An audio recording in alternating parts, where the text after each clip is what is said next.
ताज्या बातम्यांसाठी महान करेला सबस्क्राइब करा आणि बेल आयकॉनला क्लिक करा।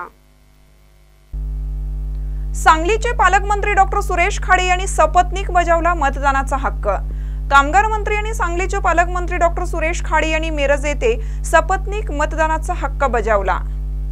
सांगली लोकसभा मतदारसंघामध्ये महायुतीचे खासदार संजय पाटील, महाआघाडीचे चंद्रहार पाटील आणि काँग्रेसचे बंडखोर नेते अपक्ष उमेदवार विशाल पाटील अशी तिरंगी लढत होत आहे।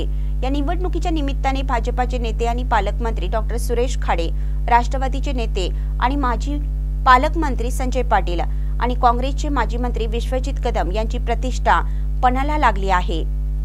हे निकालावेळी स्पष्ट होणार आहे। दरम्यान लोकशाही बळकट करण्यासाठी मतदारांनी जास्तीत जास्त मतदान करावे असं आवाहन पालकमंत्री सुरेश भाऊ खाडे यांनी यावेळी केलं आहे। लोकशाहीची निवडणूक इथं पार पडते। देशामधली तिसऱ्या टप्प्याची निवडणूक आज समाप्त होते, त्याचं वोटिंग चालू आहे। सांगली जिल्ह्यामध्ये आज आम्ही मिरज तालुक्यामध्ये आज आम्ही वोटिंग केलं, सहकुटुंब सहपर्यावरण आम्ही वोटिंग केलं।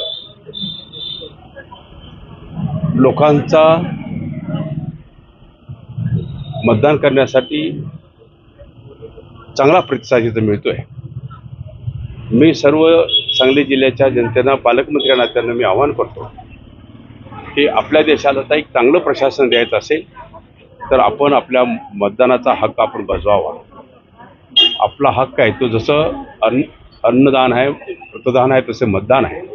जर मतदान आपण केलं तर निश्चित एक चांगलं प्रशासन आपल्या देशाला मिळेल आणि देश उन्नतीच्या मार्गावरती जाईल। यासाठी आपण मतदान करावं, एवढीच मी सगळ्यांना हात जोडून विनंती करतो। धन्यवाद।